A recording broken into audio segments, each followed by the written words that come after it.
چھبیسویں پارے کا آغاز ہے اور سورہ احقاف کا بھی آغاز ہے۔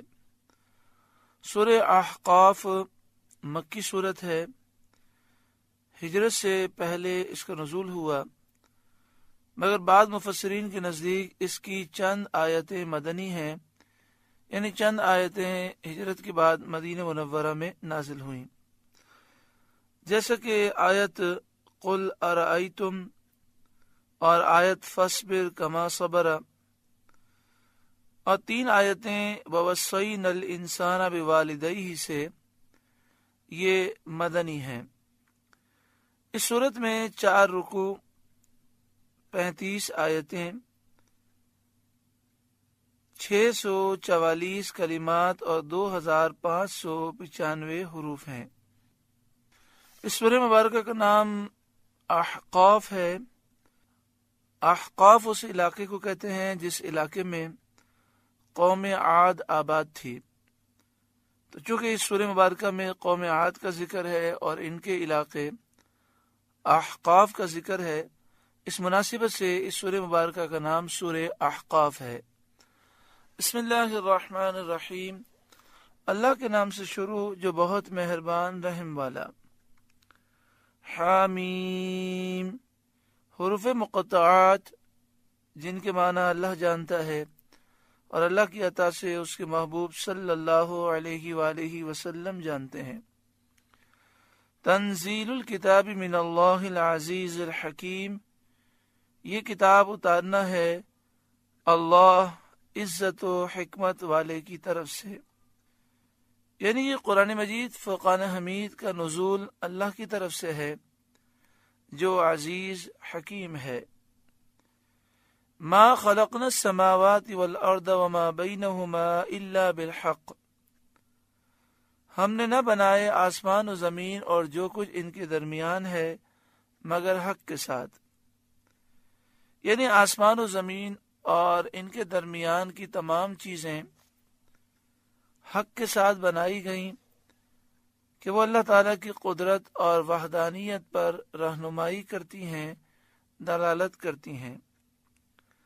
وَأَجَلٍ مُّسَمًّى، اور ایک مقرر میعاد پر، اور وہ مقرر میعاد روز قیامت ہے۔ یہ آسمان و زمین اور تمام چیزیں ایک مقررہ میعاد تک، روز قیامت تک بنائی گئیں۔ جب قیامت کا دن آئے گا آسمان و زمین سب فنا ہو جائیں گے۔ والذین کفروا عما انذروا معرضون، اور کافر اس چیز سے کہ ڈرائے گئے منہ پھیرے ہیں۔ اس چیز سے مراد عذاب ہے، یعنی کافر جس عذاب سے ڈرائے گئے اس عذاب سے یہ منہ پھیرے ہیں۔ بعض مفسرین نے فرمایا اس سے مراد قیامت کی وحشت ہے، بعض نے فرمایا قرآن پاک ہے جو قیامت کے دن کا خوف دلاتا ہے، قیامت کے دن حساب کا خوف دلاتا ہے۔ تو فرمایا یہ کافر عذاب سے، قیامت کے دن کی وحشت سے اور قرآن پاک سے منہ پھیرے ہوئے ہیں کہ اس پر ایمان نہیں لاتے۔ قل، اے محبوب آپ فرمائیے، ارأیتم ما تدعون من دون اللہ، بھلا بتاؤ تو وہ جو تم اللہ کے سوا پوجتے ہو، یعنی بت جنہیں معبود تم ٹھہراتے ہو۔ ارونی ماذا خلقوا من الارض، مجھے دکھاؤ انہوں نے زمین کا کون سا ذرہ بنایا۔ ام لہم شرک فی السماوات، یا آسمان میں ان کا کوئی حصہ ہے تو مجھے دکھاؤ۔ ایتونی بکتاب من قبل ھذا، میرے پاس لاؤ اس سے پہلی کوئی کتاب، یعنی وہ کتاب لے کر آؤ جو اللہ تعالیٰ نے قرآن پاک سے پہلے اتاری ہو۔ مراد یہ ہے کہ یہ کتاب یعنی قرآن مجید توحید اور ابطال شرک پر ناطق ہے قرآن پاک تو توحید کا درس دیتا ہے اور شرک کو باطل قرار دیتا ہے، اور جو کتاب بھی اس سے پہلے اللہ تعالیٰ کی طرف سے آئی اس میں یہی بیان ہے۔ تم اللہ کی کتابوں میں سے کوئی ایک کتاب تو ایسی لے آؤ جس میں تمہارے دین یعنی بت پرستی کی گواہی ہو، او اثارۃ من علم ان کنتم صادقین، یا کچھ بچا کچا علم اگر تم سچے ہو، یعنی پہلے لوگوں کا کچھ بچا کچا علم لے آؤ اگر تم اپنے اس دعوے میں سچے ہو کہ اللہ کا کوئی شریک ہے جس کی پوجا کا اللہ نے تمہیں حکم دیا ہے، تو ایسی دلیل لے آؤ، لیکن یہ ایسی دلیل ہرگز نہیں لا سکتے۔ وَمَنْ أَضَلُّ مِمَّنْ يَدْعُو مِن دُونِ اللَّهِ مَنْ لَا يَسْتَجِيبُ لَهُ إِلَى يَوْمِ الْقِيَامَةِ، اور اس سے بڑھ کر گمراہ کون جو اللہ کے سوا ایسوں کو پوجے جو قیامت تک اس کی نہ سنیں۔ وَهُمْ عَنْ دُعَائِهِمْ غَافِلُونَ، اور انہیں ان کی پوجا کی خبر تک نہیں، یعنی یہ بت جماد ہیں، پتھر ہیں، بے جان ہیں، یہ اس بات کی خبر نہیں رکھتے کہ لوگ ان کی پوجا کر رہے ہیں۔ وَإِذَا حُشِرَ النَّاسُ كَانُوا لَهُمْ أَعْدَاءَ، اور جب لوگوں کا حشر ہوگا وہ ان کے دشمن ہوں گے، یعنی بت اپنے پجاریوں کے دشمن ہوں گے۔ وَكَانُوا بِعِبَادَتِهِمْ كَافِرِينَ، اور ان کے منکر ہو جائیں گے، اور بت کہیں گے کہ ہم نے انہیں اپنی پوجا کی دعوت نہیں دی، در حقیقت یہ اپنی خواہشوں کے پرستار تھے، انہوں نے اپنی خواہشوں کی پیروی کی۔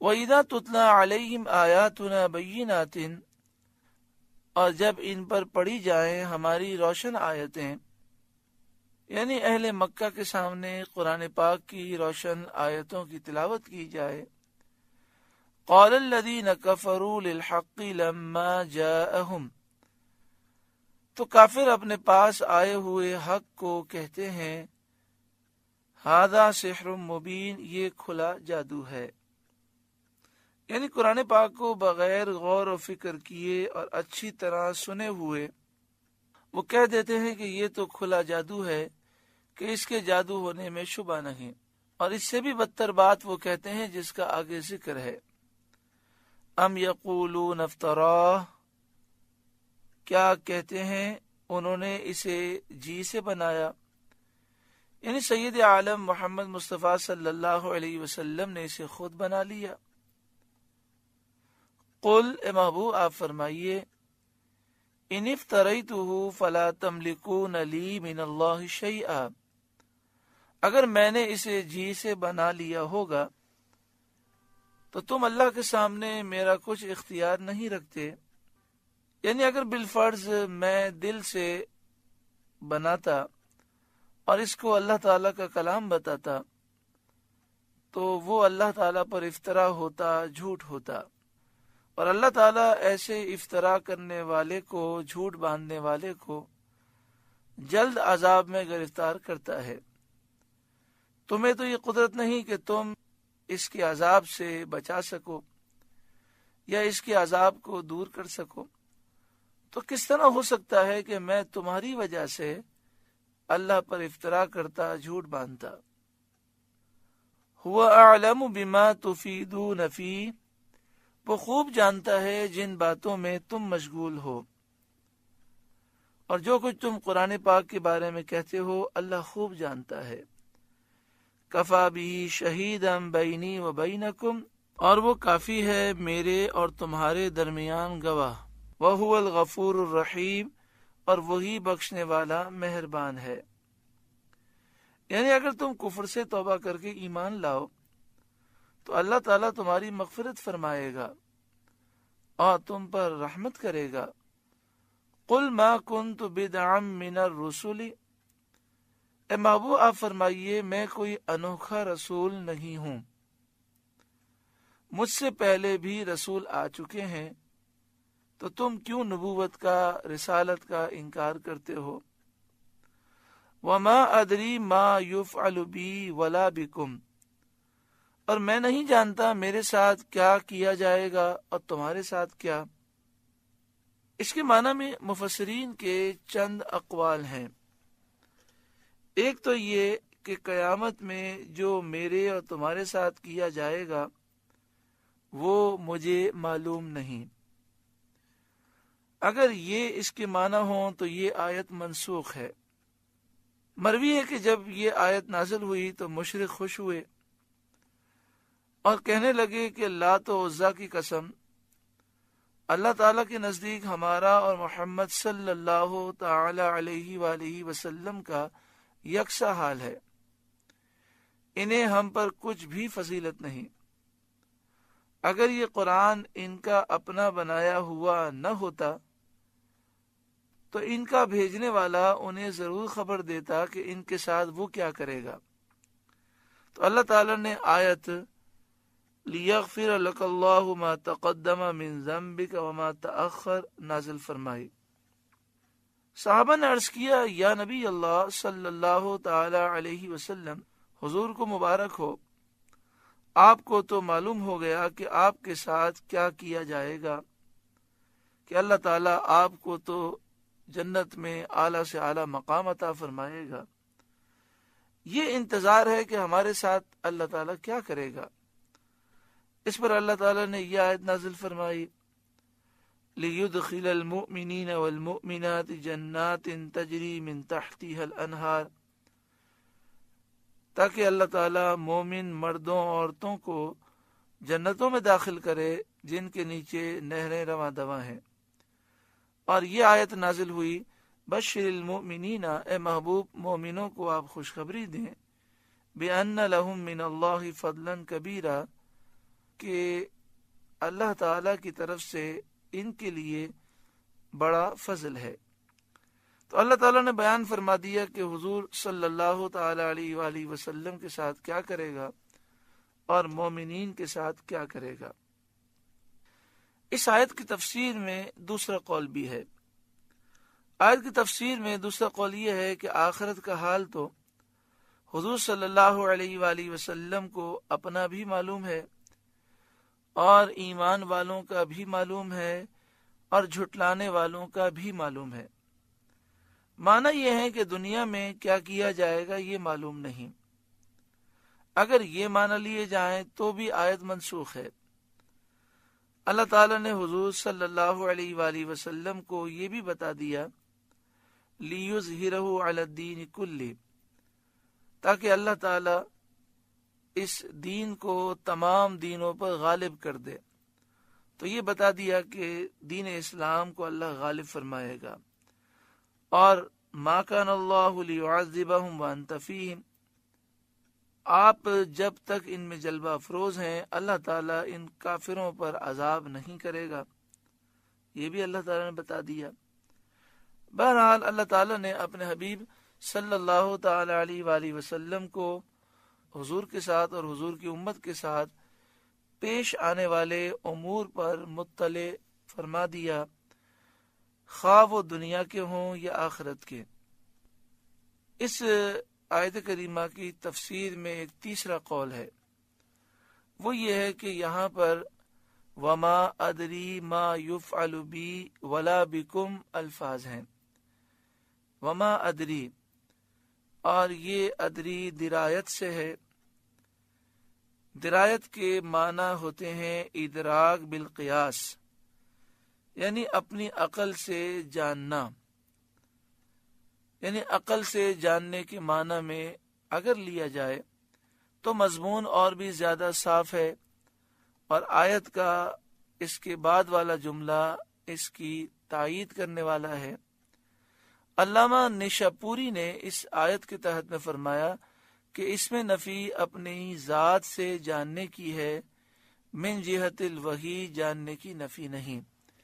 یعنی مراد یہ ہے کہ وما ادری ما یفعل بی ولا بکم، میں ذاتی طور پر بغیر اللہ کے بتائے یہ نہیں جانتا کہ میرے ساتھ کیا کیا جائے گا اور تمہارے ساتھ کیا کیا جائے گا۔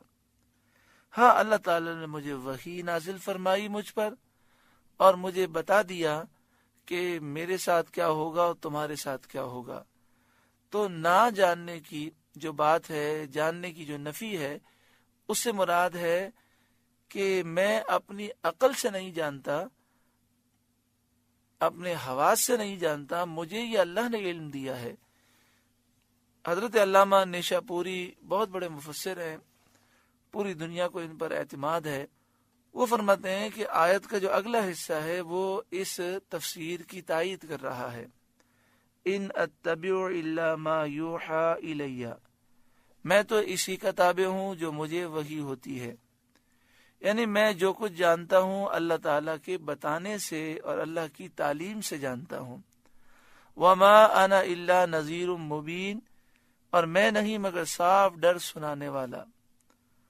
قل، اے محبوب آپ فرمائیے، ارائیتم، بھلا دیکھو، ان کان من عند اللہ، اگر وہ قرآن اللہ کے پاس سے ہو، وکفرتم بہ، اور تم نے اس کا انکار کیا، وشہد شاہد من بنی اسرائیل علی مثلہ، اور بنی اسرائیل کا ایک گواہ اس پر گواہی دے چکا، یعنی حضرت عبداللہ بن سلام جو نبی اکرم صلی اللہ علیہ وآلہ وسلم پر ایمان لائے، انہوں نے گواہی دی کہ یہ قرآن اللہ تعالیٰ کی طرف سے ہے۔